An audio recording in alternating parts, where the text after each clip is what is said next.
Hey y'all, hey, I'm back with another video. So I'm not here for a long time, I promise. I'm here for a short time. I just wanted to come because I know there's a conversation that's been around. Beyonce just recently dropped a whiskey.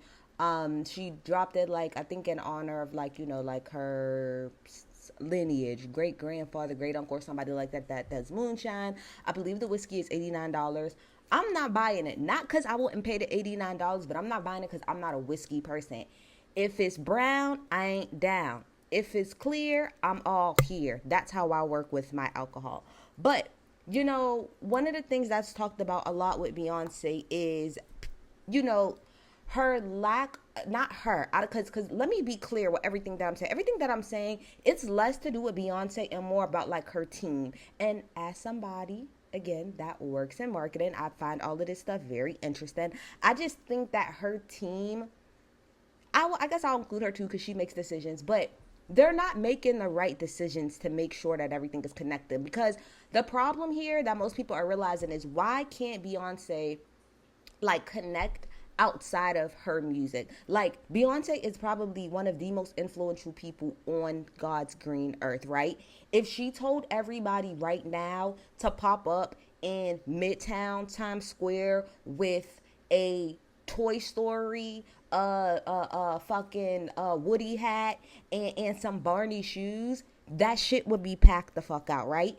Her influence is insane. This lady was able to tell an entire full stadium, everybody shut the fuck up. Everybody on mute.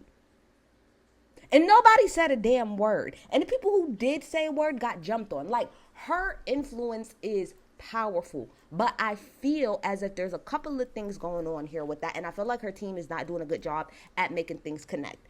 Here's one of the first things that obviously people talk about, and I want to talk about this, is the disconnect between B and her fans. I don't feel as if Beyonce has a huge disconnect between her and her fans, because if that's the case, she wouldn't move units the way that she does. She wouldn't like sell out the way she does. I don't really think it's that.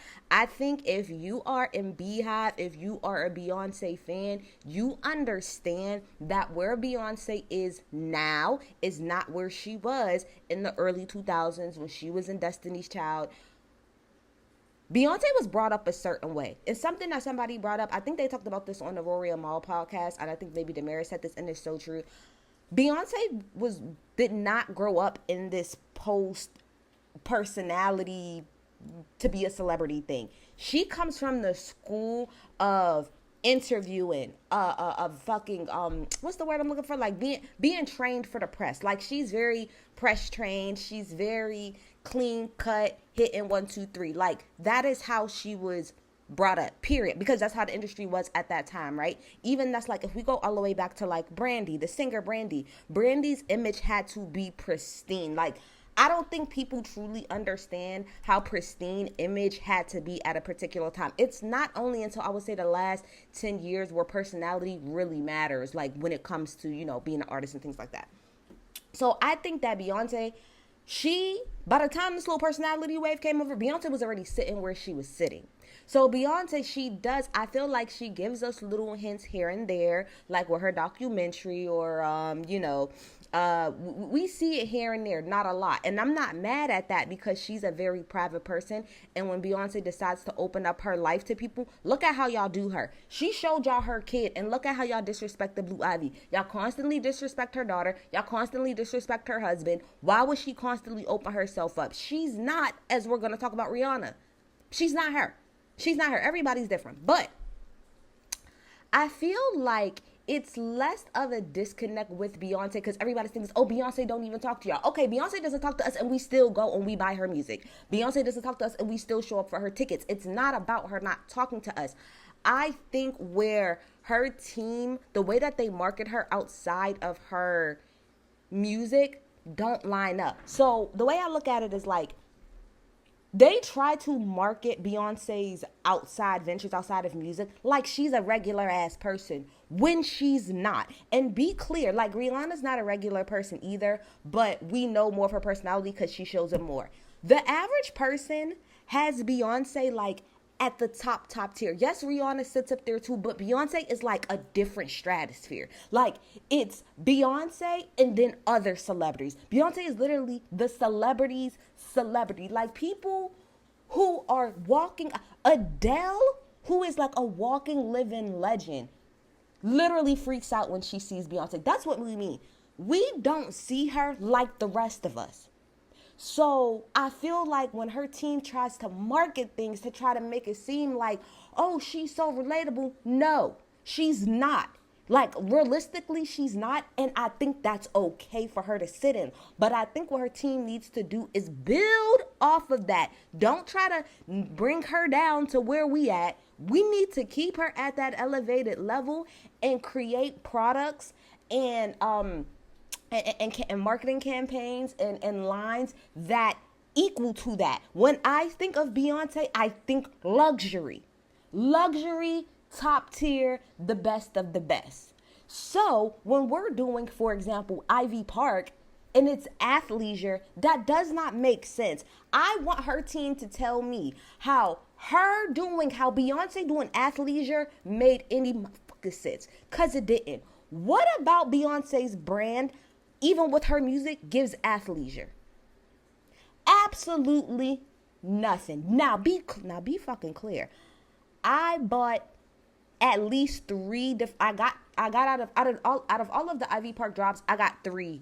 Like, out of the three drops, I picked three out of the damn drops. I got the denim one, I got the brown set, and then I got the little pink set, right? But let's talk about Ivy Park for a second, right before we keep going. Let's talk about Ivy Park. I feel like Ivy Park didn't work for a myriad of reasons. Number one, the fact that it was athleisure. We do not connect Beyonce to athleisure. What about Beyonce gives us athleisure? Like, we get that she's in shape, but nothing about her, the way that she dresses on her normal, gives us athleisure. So that's number one. Number two, I feel like the clothes were way too complicated. Like, one of the bras that I got from Ivy Park, it's hard as hell to get on, because it's like all of these strippity straps. Now, granted, it really do help me in the gym, like with my boobs and stuff, but it's really difficult to put on. It's like they tried to create something that, like, you could kind of wear at the gym and then out and about, but a lot of those outfits weren't realistic. I'm sorry. They were cute to look at, some of them, but realistically wearing, that shit didn't really connect. And then some of the pieces, to me, did not make sense. They just didn't make sense. So I feel like it was a lot of things around that. Let's also talk about the price point. Now, price point, I feel like, is very important, and it's something that people don't talk about. Again, I think that what Beyonce and her team has tried to do in the past with Ivy Park is try to find like a nice middle ground. Like, okay, we're not going to make it hundreds and hundreds of dollars, but we're also not going to make it $20. So let's try to find a middle price point, right? But here's the thing with that. I feel like a couple of things. Number one, I feel like the pieces that were being offered versus the prices did not make sense. As much, listen to what I'm saying. I'll buy almost anything that Beyonce does. But realistically, I was not paying $70 for a bra. I wasn't paying $150 for some joggers. Like, I got what they was trying to do, but the pricing still wasn't connected. In my opinion, because now we ain't talking about Ivy Park. Beyonce needs to stay at the top price level. She needs to be at the highest price point for it to make sense. Now, of course, you're always gonna have people who say, like, when a whiskey drop, oh my gosh, that's so much money. Which $89 for whiskey is really not a lot of money, but I feel like you're Beyonce. Let's stick to what the fuck you know, which is luxury. I'm sorry. All of that to say, before we keep going to my next point, Beyonce's brand outside of music needs to be luxury items, not everyday items. Because as the regular consumer, we don't look at Beyonce as a regular person, and we never the fuck will. She is top tier. So we need luxury. So I know that people like to bring up the House of Darion, but good golly, that was like 20 fucking years ago. Like, I don't even count the House of Darion at all. Cute jeans, but I don't really count that. But I feel like Beyonce's if she was gonna do clothing, it should have been high price point. It should have been the shit that we see her wearing, which is very high couture and shit. And so what if everybody can't afford it? The Ritz-Carlton. You think everybody can afford to go to the Ritz-Carlton? Do you think everybody can afford to do to go to the Waldorf? No. But they have the correct base and the correct people, customer base, to get them to where they need to get to. The rest of us, we cool just getting your music, but you need to do luxury items, because that's what Beyonce is. Beyonce equals luxury. Beyonce equals top of the top. And athleisure, it don't give top of the top. It really the fuck don't. So that's what so I think that's one of the things. I feel like they are trying to make her relatable when she's never going to be looked at like that. I don't care how many times she jumps on Instagram or whatever. It doesn't matter. We don't view her that way. So instead of trying to bring her down to the consumer, let's keep her where she is and bring the consumer up to her. Okay? Let's do that. And something else that I wanted to bring up about this, because Rihanna is somebody that's brought up a lot too. I want to start off by saying that I know people try to shit on Beyonce for like Ivy Park, not her going away with Ivy Park and House of Dairy on. But can we be very clear? Rihanna, her luxury line didn't really do that great. I think she had a luxury deal with LVMH. Do you hear anybody talking about that? Rihanna has done fashion lines a couple of times. Do you hear anybody talking about that? Yes, she got Puma, but who the fuck is really walking around here wearing Pumas like that? And you would think that connects because we connect Rihanna with fashion. So you would think that works, but it really fucking hasn't, right? You want to know what worked for her? Fenty Beauty. Okay, and she has Savage Fenty or whatever too. But Fenty Beauty really worked because Rihanna was literally filling a gap in the market. So we got to start there, right? When it comes to marketing, one of the main things you want to start off with is what makes you different from everybody else. If we go back to Ivy Park for a second, no shade, other than your name being Beyonce, there was nothing significantly different or anything that stood out about Ivy Park that would make somebody feel okay with paying that extra money, other than the fact that your name is attached to it. Yes, we love Rihanna, but be clear, I don't get, and I don't even do makeup like that, but when I do, I only do Fenty.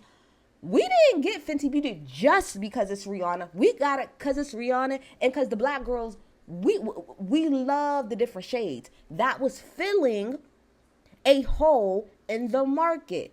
Prior to Fenty Beauty, the shades for women of color, you only got but so many. But Rihanna and her team came through and filled that void. So again, not only do we have you being able to differentiate yourself, you're filling a hole in the market, but then you're also using your cachet as being Rihanna, right? So all of those things work together perfectly.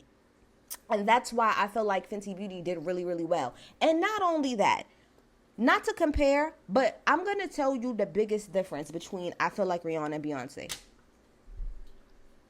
Rihanna is the face of Fenty. And not only is she the face, but she don't mind being the face. If you see Rihanna all the time, Rihanna's always posting on her Insta, doing like little stories or little quick TikToks of her, using the product and things like that. I truly believe, and especially after this whiskey drop, it convinced me. Beyonce does not want to be the face of any of her products, of her brands outside of her music. I think Beyonce wants to be able to be like, yeah, that's me, but not that people buy it just because it's her. I think she really wants people to buy her products and her brand based off of how good it is, which is how it should be, and not just off of her name alone. So with the whiskey, before Beyonce even announced that she was dropping a whiskey or anything like that, she had made that whiskey, entered it into many different competitions without her name on it, and they won a decent amount. So when she was able to say, okay, boom, this is my whiskey, that's why I had all of those awards that you guys see next to it, because she was making sure that I want no bias at all. Tell me if the whiskey's good. And it was. So now she's able to say, okay, boom, now I'll put my name on it. But I really feel like Beyonce does not. Now, I know with the Sacred thing, right? With the whole, and go back to Sacred, which is the hair line, right? People were really upset because they were like, oh, well, how is it that you're trying to sell us a product, but you won't even show us using it? Okay, because again, I believe that she does not want to be the face of her shit. She doesn't want it to be that the reason y'all are buying this and buying that is because of her. Because eventually, Beyonce will no longer be the most popping person. Eventually, somebody else will come in. And if she's if she's so connected as being the face of a brand, and then her brand starts to let's just say, knock on wood, her brand starts to decline, or she don't have as much notoriety, then there goes that fucking product. Because if nobody cares about her, nobody's gonna care about the product. I really believe, like I said, the biggest difference between her and Rihanna is the fact that Beyonce wants her shit to stand alone. She don't want it to stand just because it's her. That's why if you even pay attention, like when it comes to everything that's connected to Fenty, Fenty is in the name because that's Rihanna. Robin, Fenty. So everything is Fenty. Fenty Savage Fenty, Fenty Beauty, Fenty Hair. All of this is Fenty. But if you pay attention, other than Ivy Park, and that's not even her name, everything else is not noticeably her name. It's not like B Park, right? Or Beehive Park. Or I don't know, Seance instead of Sacred. Or fucking Texas Hold'em is the name of the damn liquor. She truly wants the product to stand on its own, which I think is a really, really, really good long-term plan. But I think the public expects for her to be more connected to the brand that she is. So the way that I look at it going forward, this is how I look at it. I think that a couple of things. I think, number one, like I said, to sum this all up, to give my conclusion paragraph, I think B's team needs to stop bringing her down to us and bringing us up to her from a luxury standpoint, a price standpoint. And I also think that if Beyonce really don't want to be the face of any of these brands, then I think it needs to just stay that way. Like, if you got the whiskey, just promote the whiskey and just push it regular. Don't necessarily use her. I feel like if that's how she really wants it to be. If you're going to have something that's connected to your name, it has to be something that we really, really know you for. And again, I think she's okay to do fashion. I think she's okay to do like hair things. Like, I do think the hair makes sense because of Miss Tina, because of Beyonce and her damn natural hair, right? Let's be clear. I've heard way more about Sacred over the last couple months than I've heard about Fenty Hair. I didn't even realize that Fenty Hair was a thing until I think I saw like Jessie Woo use the products or something. But I feel like that's what she needs to do. But if you don't want to be the face of the brand, I think that's fine. But then let's just not do it at all. And something else too, like really fast, I want to say, like, it takes a lot to be the face of a brand. Like, it's not a small task. Why the fuck do y'all think that we haven't gotten an album from Rihanna? Y'all think we ain't getting it just because? No, that bitch is too busy, not only just running these businesses, but being the face. And that takes a lot of time and energy and work that I feel like all of this other extra shit is passive income for Beyonce. I feel like it's like, bruh, you know, as I'm getting a little bit older and all of this touring and all of this shit, like, I personally feel like after this run that she's doing, I really think Beyonce is going to stop making music for a significant amount of time. Like, I really do. I think she's going to stop making music for a significant amount of time. And I think it's like, well, let me try to set myself up to, you know, just kind of have a passive income in other places. But do I think like these other things are like her passion the way music is? No. That's why if you really pay attention, Sacred is more of Miss Tina's thing. But Beyonce is just going to be behind it because that's her mom. But I don't look at Sacred as being a Beyonce product. I look at it as being a Mama Tina's product, personally. Now, the whiskey, obviously, we know the connection with the album and everything. And I feel like if she's going to continuously do things, that's the best way to do it. Your music is really where your influence is. So you're going to have to connect the product to the music. When Beyonce like puts things out like merch and stuff like that out on her website, it sells out. When she puts out a vinyl box, it sells out. I think the biggest way for Beyonce to do whatever extra shit she needs to do is to connect everything to the music. The music and the product have to be a marriage for it to work. To me, outside of, like I said, you maybe her stepping in more into luxury items. But if it's not a luxury item, the music product has to coincide. That's the way that it makes sense, really, I think, for most people. But that's kind of my dissertation. Y'all get in the comments. Y'all tell me what y'all think. I'm out. Bye.